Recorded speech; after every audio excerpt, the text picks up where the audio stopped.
اتبعوا ما أنزل إليكم من ربكم ولا تتبعوا من دونه أولياء قليلا ما تذكرون. السلام علیکم ورحمۃ اللہ وبرکاتہ. الحمد للہ والصلاة والسلام علی رسول اللہ اما بعد. اعوذ باللہ من الشیطان الرجیم وما ينطق عن الهوى ان هو الا وحی یوحى. سورة النجم آیت نمبر 3 اور 4.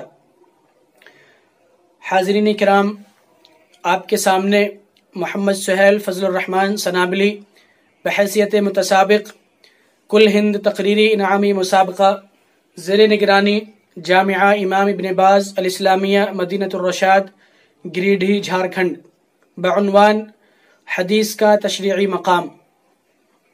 حاضرین، اللہ کے رسول صلی اللہ علیہ وسلم کے قول و فعل اور تقریر کو حدیث کہتے ہیں.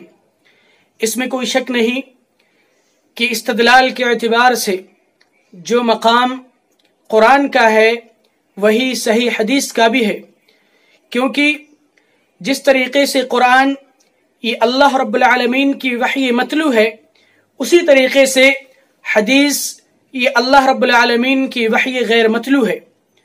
اور اللہ کے رسول صلی اللہ علیہ وسلم لوگوں کے سامنے وہی بات بیان کیا کرتے تھے جس بات کا اللہ رب العالمین کی طرف سے آپ کو حکم ہوتا تھا، جیسا کہ سورہ نجم کی آیت نمبر 3 اور 4 میں اللہ رب العالمین فرماتا ہے وَمَا يَنْتِقُ عَنِ الْهَوَىٰ إِنْ هُوَ إِلَّا وَحْيٌ يُوحَىٰ کہ نبی صلی اللہ علیہ وسلم اپنی طرف سے کچھ نہیں کہتے، یہ تو وہی بات بولتے ہیں جو اللہ رب العالمین کی طرف سے ان کی جانب وحی کی جاتی ہے. اور رسول اللہ صلی اللہ علیہ وسلم کی اطاعت ایک مستقل اطاعت ہے، جس اطاعت کا تذکرہ اللہ رب العالمین نے اپنی اطاعت کے ساتھ کیا ہے. اللہ فرماتا ہے یا ایھا الذین آمنوا اطیعوا اللہ واطیعوا الرسول. سورہ نساء آیت نمبر 59 کہ اے وہ لوگو جو ایمان لائے ہو، تم اللہ کی اطاعت کرو اور رسول کی اطاعت کرو. دونوں ہی اطاعتیں مستقل ہیں، ان میں کسی طرح کے تصادم اور نزاع کا امکان نہیں ہے. اللہ رب العالمین نے ایک اور مقام پر رسول کی اطاعت کو خود اپنی اطاعت قرار دیا. فرمایا من یطع الرسول فقد اطاع اللہ. سورہ نساء آیت نمبر 80 کہ جس نے رسول کی اطاعت کی اس نے اللہ کی اطاعت کی. اور حقیقی معنوں میں مومن وہ لوگ ہیں جو اللہ اور اس کے رسول کے درمیان تفریق کیے بغیر ان پر ایمان رکھتے ہیں. اللہ فرماتا ہے والذین آمنوا باللہ ورسلہ ولم یفرقوا بین احد منہم اولئک سوف یؤتیہم اجورہم وکان اللہ غفورا رحیما. سورہ نساء آیت نمبر 152 کہ وہ لوگ جو اللہ اور اس کے رسولوں پر ایمان لائے اور ان میں سے کسی کے درمیان تفریق نہیں کی، تو یہ وہ لوگ ہیں جن کو اللہ رب العالمین اجر عظیم سے نوازے گا، اور اللہ رب العالمین بخشنے والا رحم کرنے والا ہے. اس آیت کو ذکر کرنے کے بعد مولانا محمد اسماعیل سلفی گجرانوالہ اپنی کتاب حجیت حدیث کے صفحہ نمبر 172 پر لکھتے ہیں کہ اللہ اور اس کے رسول ذات اور وجود کے لحاظ سے تو الگ الگ ہیں، لیکن ایمان کے لحاظ سے دونوں ایک ہی ہیں. دونوں پر ایمان لانا ضروری ہے. دونوں کے ایمان میں تفریق کفر ہے. جتنا ایمان اللہ رب العالمین پر لانا ضروری ہے اتنا ہی ایمان اللہ کے رسول پر بھی لانا ضروری ہے. اور رسول اللہ صلی اللہ علیہ وسلم کی حیثیت ایک شارع کی ہے. اللہ فرماتا ہے وما آتاکم الرسول فخذوه وما نهاكم عنه فانتهوا. سورہ حشر آیت نمبر 7 کہ رسول تمہیں جو دیں اسے لے لو اور جس چیز سے تمہیں روکے اس سے رک جاؤ. حدیث کے تشریعی مقام کا اندازہ اس بات سے بھی لگایا جا سکتا ہے کہ اللہ رب العالمین نے جس طریقے سے قرآن اللہ کے رسول کی طرف نازل کیا ویسے ہی حدیث کو بھی نازل کیا. اللہ رب العالمین فرماتا ہے وَأَنزَلَ اللَّهُ عَلَيْكَ الْكِتَابَ وَالْحِكْمَةَ. سورہ نساء آیت نمبر 113 کہ اللہ رب العالمین نے آپ کے اوپر کتاب اور حکمت کو نازل کیا. کتاب یعنی قرآن مجید اور حکمت سے مراد علماء مفسرین، علماء محققین و علماء سلف نے حدیث کو لیا ہے، اور شیخ ابن عثیمین رحمۃ اللہ علیہ نے بھی یہی بات کہی ہے کہ حکمت سے مراد یہاں پر حدیث ہے۔ اسی طرح حدیث کے تشریعی مقام کا اندازہ ان احادیث سے بھی لگایا جا سکتا ہے، جس کے اندر اللہ رب العالمین، اللہ کے رسول صلی اللہ علیہ وسلم نے فرمایا، مقدام ابن معدی کرب رضی اللہ تعالی عنہ حدیث کے راوی ہیں، وہ بیان کرتے ہیں کہ اللہ کے رسول صلی اللہ علیہ وسلم ارشاد فرماتے ہیں، الا انی اوتیت الکتاب ومثلہ مع، سنن نبی داؤد حدیث نمبر 4604، بالکل صحیح روایت ہے۔ اللہ کے رسول صلی اللہ علیہ وسلم نے فرمایا کہ مجھے کتاب یعنی قرآن مجید اور اس جیسی ایک اور چیز دی گئی ہے۔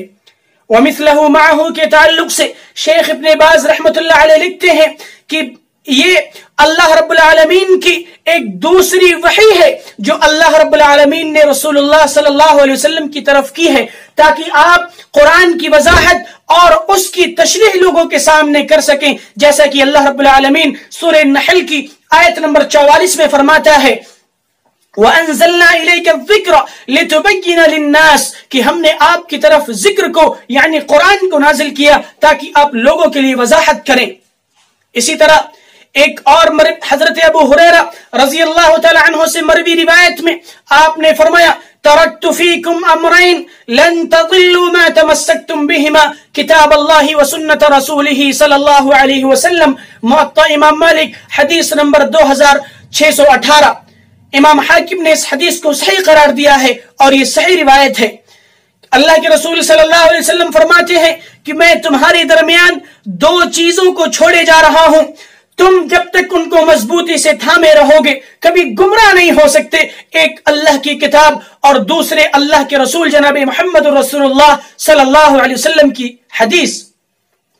اس حدیث سے بھی صاف طور سے معلوم ہوتا ہے کہ جس طریقے سے قرآن کو تشریعی حیثیت اور تشریعی مقام حاصل ہے، ویسے ہی حدیث کو بھی تشریعی مقام اور حیثیت حاصل ہے، دونوں کو الگ نہیں کیا جا سکتا۔ کامیابی کے لیے، رہیاب ہونے کے لیے دونوں کو ان کا مقام دینا ضروری ہے، اور اسی لیے شیخ الاسلام ابن تیمیہ رحمہ اللہ کہا کرتے تھے کہ تمہارے اوپر سنت کو لازم پکڑنا، حدیث کو لازم پکڑنا ضروری ہے، کیونکہ یہ قرآن کی وضاحت اور اس کی تفسیر ہے۔ اسی طرح امام سیوطی رحمۃ اللہ علیہ فرماتے ہیں کہ جس نے حجیت حدیث کا انکار کیا اس نے کفر کیا، اور ایسا شخص دائرہ اسلام سے خارج ہو جاتا ہے، اور اس شخص کا حشر یہود و نصارہ کے ساتھ ہوگا یا کفار کی ان فرقوں کے ساتھ ہوگا جن کے ساتھ اللہ چاہے گا۔ اللہ اکبر!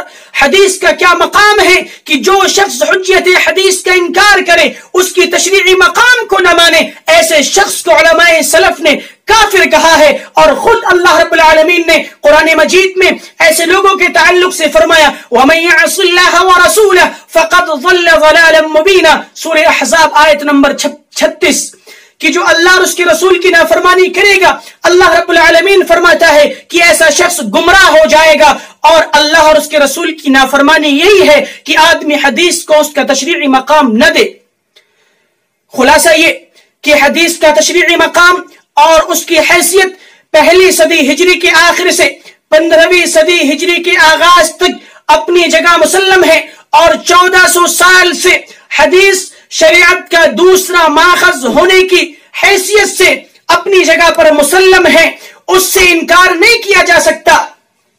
اور کامیاب رہنے کے لیے، رہیاب رہنے کے لیے حدیث کو سمجھنا، قرآن مجید کو سمجھنے کے لیے حدیث کو لازم پکڑنا یہ ضروری ہے۔ زندگی کے ہر موڑ پر حدیث کی ضرورت ہے۔ ایک کامیاب شخص حدیث کو سمجھے بغیر، حدیث کی تشریعی حیثیت کو دیے بغیر اور حدیث کو اس کا مقام دیے بغیر ایک انچ بھی آگے نہیں چل سکتا۔ لہٰذا اگر ہم چاہتے ہیں کہ ہم دنیا میں بھی کامیاب ہوں اور آخرت میں بھی کامیابی ہمارے قدم چومے، تو ہمیں قرآن کے ساتھ ساتھ حامل قرآن کے اقوال و افعال کو تشریعی مقام دینا ہوگا، چونکہ احادیث اور سنن، یہ احادیث اور سنن حکمت، ذکر اور وحی الہی ہونے کے اعتبار سے منزل من اللہ ہے، اس لیے ان کو ان کا تشریعی مقام ملنا چاہیے، اور جو شخص بھی ان کو ان کا تشریعی مقام دے گا وہ شخص کامیاب ہے، اور جو بھی حدیث کو چھوڑ کر صرف اور صرف قرآن کو پکڑنے کی کوشش کرے گا